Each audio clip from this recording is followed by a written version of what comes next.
I have a question for you. How many of you engaged in an extracurricular activity when you were in middle school or high school? This might have been a sport or a French club, the newspaper club, anything like that. Would you raise your hands? Great, thank you. Now, another question. How many of you sang in a choir or an orchestra or a band in middle school or high school? Would you keep your hands up? Okay, look around. Keep the hands up. How many of you currently sing in a band, orchestra, or choir? Look at that. Okay, I want to know you guys. Okay, good. So it's great that we have all these people who are engaged in activities, whether they be in childhood, adolescence, or as adults. That when we choose activities to be involved in, we tend to choose activities for two reasons. A, because maybe we're really good at them, or B, because there are people around us in those activities that we like being associated with. And that's very important. This social connectedness is the topic I want to address today, specifically through the lens of adolescent boys and with reference to both music and to sport. Now, when we think of social connectedness, we think of that in a sense that we want us all to be part of a community that involves ourselves. We want this for our family, for our friends, for our neighbors, for our children. And we worry when people don't have that level of connectedness. This issue's been one for quite some time that we focused on since at least Robert Putnam's book called Bowling Alone that was published a couple of decades ago that first identified this as a growing problem in American culture, even as social media and the handheld devices that we all were using a moment ago have proliferated. The connection between social media and issues of loneliness or being disaffected, those are very complex issues. And yet we worry when people don't have the social connections that exist beyond social media. I worry about this a lot.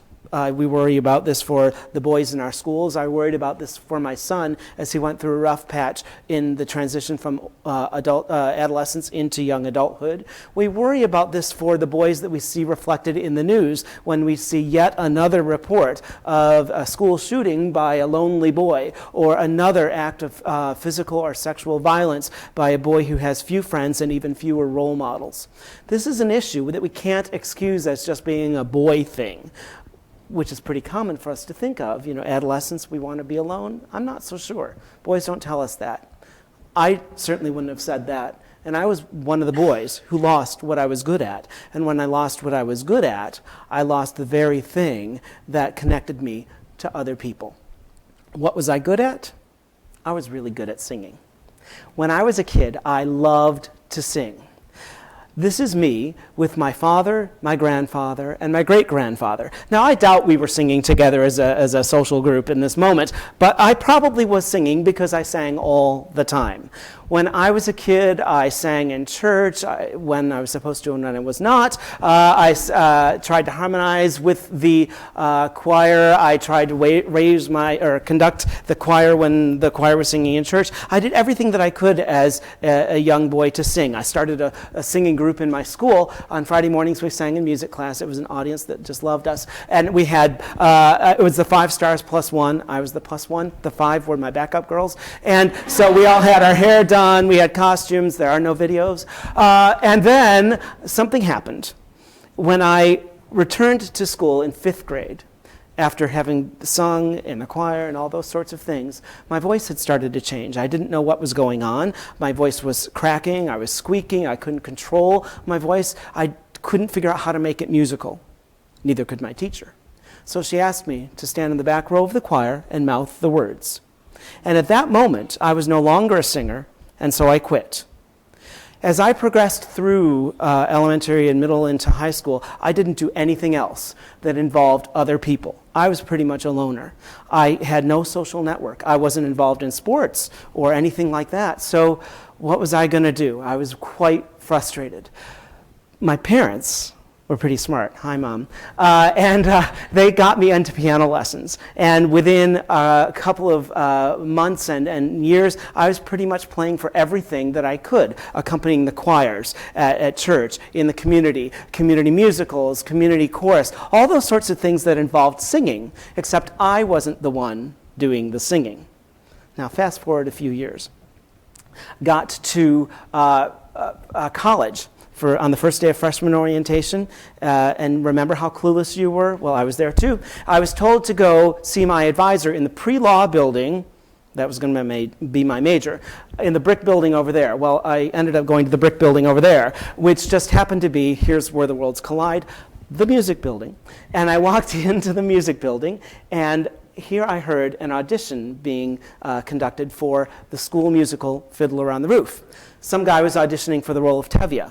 The pianist was butchering If I Were a Rich Man. I knocked on the door, presumptuous one that I am, and said, I think I can help. I sat down at the piano, played the audition, and I had a conversation with the professor, who happened to be the choir director, afterwards, and he said, what are you going to major in? I said, pre-law. He said, oh, so you really want to be a lawyer? I said, no. He said, well, what do you want to do? I said, I want to be a choir director. And he said, why aren't you majoring in music? And I said, because I can't sing. He said, let's see.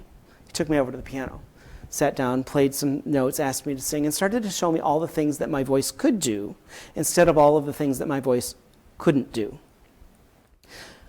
What followed were years of my participation in choir, not only because I had the skill, but because I loved the social activity with it, and my friends are still the friends that I made back in those days.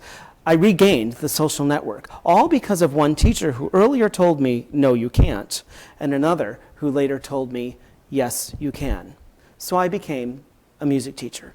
And I tried to focus all I could on working with adolescent boys so that I could prevent happening to them what had happened to me.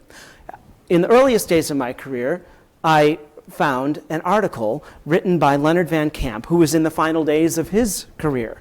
And he was frustrated because as a choir director and professor at the University of Southern Illinois, he was concerned that there weren't very few tenors and basses coming into his college choirs as a result of there not being so many tenors and basses in the high school choirs. He saw this as a growing problem, and he decided to take a sabbatical. He traveled to all 50 states, talked to professors and choir directors all over the country, and said, yes, this is a problem. But the sentence that stuck with me was toward the end of his report, where he said, after all of this study, I realized I'd been talking to the wrong people. I needed to be talking to the boys who once sang but no longer do, the boys who never considered themselves to be singers, and the boys who were successful. Because if we're looking for change and what we need to do to change the number of boys who see themselves as singers, we had better be listening all the time. They're trying to tell us how to help them. And so we know that singing in choirs is something that people do. How many? Well, a study released last week shows us that 24% of high school students enroll in music class at some point during their high school years. 13% of high school students are enrolled in choir at some point. Only 4% of those are boys. That's a problem. So we know that Americans do sing in choirs, but when boys don't, they lose the opportunity for probably the most socially connected activity you can imagine. It's the combination of skill and teamwork that is unparalleled in any other activity and doesn't cost much of anything. We all have a voice. So in America, we know that 17% of you all sing in choirs, whether they be in school, church, community, or professionally. We know that 1 in 6 of you sing in choirs. That's 54 million Americans sing in choirs. That's awesome. Singing is something people do. This was made very clear to me on 9/11, when I was living in Center City, Philadelphia. On that day, I walked out of my house and started walking around the streets of downtown Philly. There was no sound. There was no usual sound of cars and the hubbub of people in rush hour.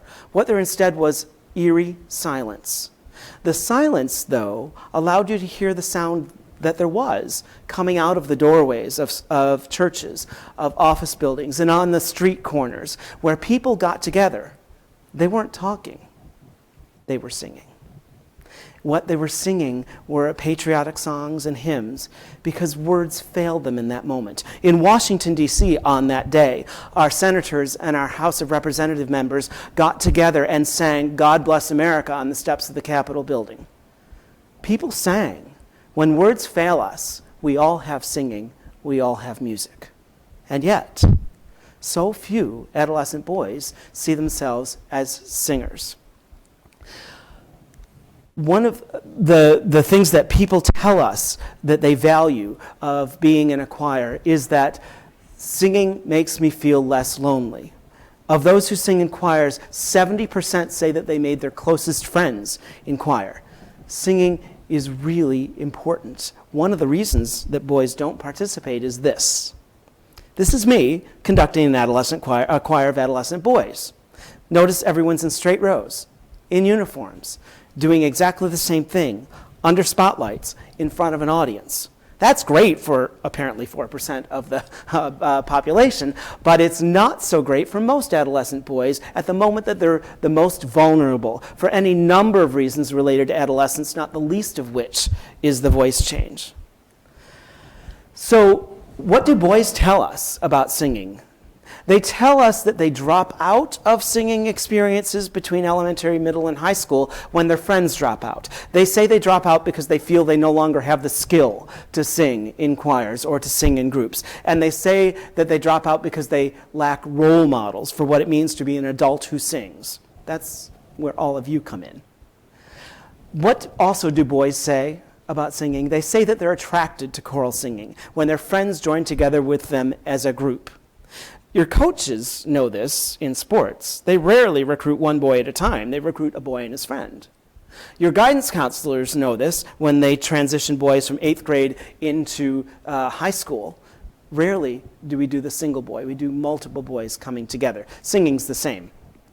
We know that boys want to learn skills. Just as our bodies are changing, we want to use our bodies in the new, to take effect of all of the capabilities that we've got. Singing is no different.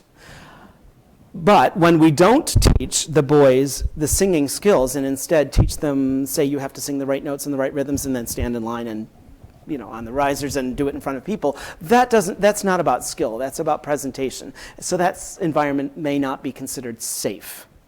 Number 4, boys want older vocal role models. Maybe it's a father, a brother, a friend, or someone in the community who's a vocal role model that doesn't know he's a vocal role model, just as all of us are role models for some kid out there that we don't even know. They're looking up to us every single day. Role models are important, but nothing is more important than social connectedness. The social connectedness with friends gets you into choir, but it's that group cohesion, the connection with the teacher, and the support of the role models, that keeps a boy seeing that singing is something that I can do whether I stop for a time and come back to it or anywhere else in life. I like to make an analogy to working out. Because working out can either be something that we do in a social group where we have friends that support us in the gym and move us forward and tell us when we've missed a day or whatever, or working out can be solitary and singleton, like if you're the guy in the gym with the headphones on and you're tuning everyone else out as you do your workout.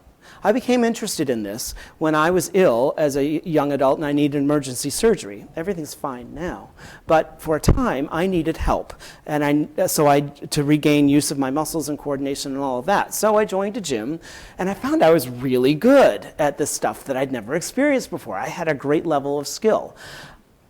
And along the way, I met lots of people who encouraged me, who kept me going, and we became friends, and it was just a great environment. And if I had not had that sort of thing, I probably wouldn't have stayed.